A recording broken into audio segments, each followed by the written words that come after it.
Hey guys, welcome back to my channel. So I am going to be running you through some of the lessons that we learnt from our first ever renovation project. It was definitely a stressful one, but it's taught us so much, especially before we moved into this property, which is a far bigger project. I feel like that first ever one that we did kind of very much set us up to do this. So I'm going to run you through some of the lessons that we learned along the way. Okay, so first up, we bought the property at auction. Let me know if you guys want any kind of advice or auctions explained or anything like that, because I honestly thought it was quite a daunting process. So I can do that in a separate video if you guys do want that as well. And obviously with anything I'm talking about, any questions, ask in the comments section below and I'll do my best to cover everything I can. But yeah, we bought the property at auction in July 2019, took 4 weeks to complete, and we completed in August. That was all fine. We set a budget we wanted for the house. Basically what we did is we went through and actually estimated how much we thought things would cost. We did this by a lot of research, like a lot of research, and did a thorough kind of budget for what we wanted to spend on the house, plus a contingency. And I will say that you always need a contingency, always, no matter what project. And so we got the property for what we wanted. We didn't overspend on it, and that's another thing I would say is definitely set yourself a budget and stick to it for how much you want to spend on the house. And the reason we like that house in particular is because it's a really good area. It's just off of the high street at a local kind of village, town, suburb area. Really good commuter links. There was literally a bus stop a minute away, which takes you straight into Bristol. And it was a decent sized 2-bed property. We particularly like this one because we thought it would make a perfect first time buyer property, but if all else failed, we knew that the rental income on it would be really good as well. So those were some of the driving forces behind why we specifically wanted that property. So we were really lucky that we actually got it. And actually it went to auction before we were ready and it didn't sell at auction. We then put in a pre-auction offer, which didn't get accepted. And then it went to auction and then we got it. But what we got it for was only marginally more than what we'd initially offered anyway. I feel like the first mistake we made was the contractor we used. And I got quite a few messages and comments in my previous videos saying your contractor's not very good. And don't worry guys, I know. I know this has been one of the biggest headaches ever. And I didn't want to be open about it at the time in case anyone was to have watched the videos and it would have gone back to him. We were in a position obviously where he was doing work for us and we didn't feel comfortable, like he could have just dropped us on our asses basically. And although the relationship with him was terrible, I didn't want to be open about it at that time. So that's why I was very polite about it in previous videos. But I will say now this video is probably gonna have a lot of swearing in it because he was a complete arsehole. The only reason we used him is because he was a family friend. And this is a massive fuck up. I don't care, I would never go down that route again. He has done work for family members previously and we knew of him. So we thought he would be a safe bet. And I mean, long story short, he was rude. He told us how long the project would take. There were no unforeseen sort of issues that arose, and the timeline he gave us literally doubled. There were a lot of things that I had asked for that he didn't provide. I know stupid things like I asked for a shower tray shelf in the shower. He just didn't do it because he couldn't be bothered.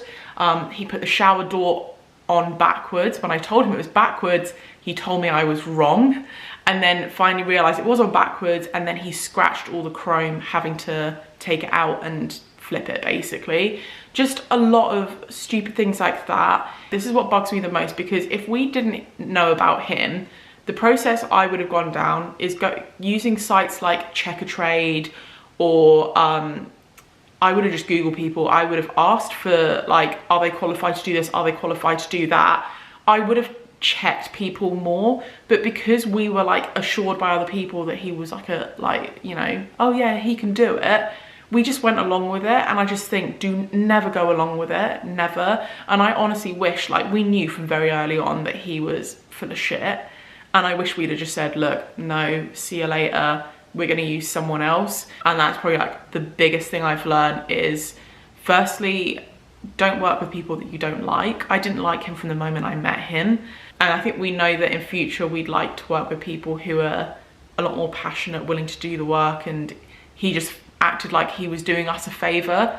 We were paying him, it's his job. Like, you know, I want to work with people who get that. So it was just a massive headache. A lot of tears have been shed. Yeah, I just can't even explain the amount of like stress that he caused us. It's really ridiculous. But one thing I would say is definitely make sure that you're firstly getting broken down quotes, that you're working with someone who has the right accreditations, which I feel like is a no-brainer, but the situation we were in, we were way too trusting. And I swear I had a third point. What was the third point? Yeah, I'd say definitely agree on a timeline and get it in writing. That is something I did do, and I would bring it up with him and he would deny the fact that he ever said that, even though I had it in writing. So, but do get stuff in writing. Like, you know, saying something to someone means nothing. I would say get everything in writing, quotes, you know, literally everything you can, get it in writing. So after all of that complete ball ache of the construction side of things, we put it on the market. This was our next massive mistake, and I know there's going to be so many people who have an opinion on this. We got 3 different people to come in and value the property, and I think it's important to get 3 different people because all of ours were very, very different. So the swing between each of the valuations was 30 grand. So we decided to go somewhere in the middle, and we actually decided to put it on with purple bricks. I will never ever use purple bricks again, never ever. So in terms of timeline, so we got the property August. We were told that we could start working on it straight away, but he didn't start working on it for another month. So that was September. September, October, November, December, January, 5 months he worked on the construction side of things, which honestly, I don't think it should have taken that long at all. I think maybe like 2-3 months would have been an accurate estimate, which is what we were told. So then we kind of put the property on the market February time. And one thing we did was actually stage it, and I will say that I would recommend staging it. It doesn't need to be a full staging, but I think doing that is far better than showing an empty property. And all the estate agents agreed with that. We had really good feedback about that. So that is something I would recommend doing, is just spend a little bit more money to stage it and make it look more like a home. But yeah, purple bricks, right.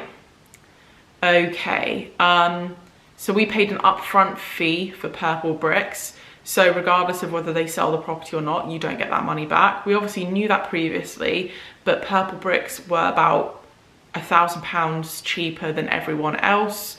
Like £1,000–1,500. So we were like, that's a lot of money, you know? So we're gonna just give them a try, and if we don't like them, we don't like them. We won't use them in the future. Purple bricks didn't manage to sell our house. We had it on the market for months, which we were told it would just sell so quickly because it had been renovated. There was a lot of interest. We had like over 70 viewings, and we did have offers. And we actually agreed on certain sales. One thing I have an issue with purple bricks is we're obviously you pay an estate agent there, you know, they should be knowledgeable in being able to negotiate offers and carry sales through. Our local property expert from Purple Bricks did not do any of that. And we have actually since been on other house viewings with him, and it's getting an inside look into how he's been showing our house, and it was shocking. absolutely shocking. I just think it was such a waste of money, and they just go, oh yeah, just leave your feedback on the app. They don't follow up, they don't ask people's opinions. Like, if someone, you know, comes and looks and doesn't want the property, you kind of want to know, well, why wasn't it suitable for them? Is it because, you know, X, Y, Z? You kind of want to know. And the thing is with Purple Bricks, you just get what you pay for. You get a half-assed service, you get like really rubbish contact, everything's done through an app, they don't check in with you, and they don't talk to people. So, I mean, I'm not going to try and bitch about it for too long, but we agreed on a sale with a first-time buyer, and the thing is, we agreed on the sale and then COVID hit. And this is the other massive curveball. I feel like the curveballs for us were construction, estate agent, COVID. Yeah, so COVID hit, and halfway through the kind of process, she got furloughed. So, which meant that her mortgage offer was denied. So the first sale fell through on that basis. At this point, we were in our first lockdown. Nobody could do house viewings then. So we were like, there's no point putting it back on the market right now because nobody can come and look at it. So we thought, you know what, let's take it off the market until house viewings are possible again. So we took it down for, I don't know how long, like a month. And then when you could do the viewings again, we put it back on the market, put fresh photos up. Well, not fresh, we reshuffled the photos. But this is the thing, is that the property expert, that wasn't his recommendation, that was ours. We were like, we want it to look like a new property, you know, change the photos up a little bit, change the description a little bit so it doesn't look like a stale property. And this is the kind of thing that you expect estate agents, they should have that knowledge, and if they don't, then what are you paying for? So yeah, we put it up again, we had actually 2 offers. They were like competing against each other. We agreed on one. They had a survey done and it just came back with a really bad survey. They implied there was subsidence. They undervalued it by quite a lot, and because they undervalued it so much, it meant that their lender wouldn't lend them the money anymore. So that sale fell through again. And this is the thing, I said, right, well, we need to quickly go back to the other person and be like, are you still looking? And this is the thing, Purple Bricks just didn't want to do that. They were just like, oh well. And you know, and in terms of the survey, this is where I started to panic, because I was like, there's something wrong with this house. We've had this shipbuilder do the work. Maybe there is subsidence. Maybe the house is going to fall down. Oh my God, we've bought this house that's literally crumbling. Oh my God, I was losing my shit. And this has caused me so much stress. Don't get me wrong, it's not put me off. I feel like we have learned some serious lessons, and this is why I want to share this with you guys in case you're ever going down the same route. And I think, well, I can't remember at what point, we just got to the point where we said to the guy at Purple Bricks, I was like, this is not working. This is a house that's been newly renovated in a really good area. I was like, I just don't understand why nobody wants to buy this house. And he was like, oh yeah, I don't either. And he just suggested dropping the price like a crazy amount. I think he just got to the point where he was like, I can't be bothered with this anymore. Look, drop the price by like 20k. It was more than 20k. I think he's just dropping it by 25k and just, oh yeah, just sell it that way. And I was like, but the house is worth more than that. It's worth more than that. Why would we sell it for a number? And like, this isn't us being biased. We can see stuff going on the market. We've done our market research. You can see houses that have previously sold in the area. You can see how much they've sold for. And at that point, the relationship with Purple Bricks was just rubbish, completely rubbish. So we decided, even though we were gonna lose, I think £1,300 is what it cost us to use Purple Bricks. We just decided, look, this isn't working. You're out the picture, we're using a different estate agent.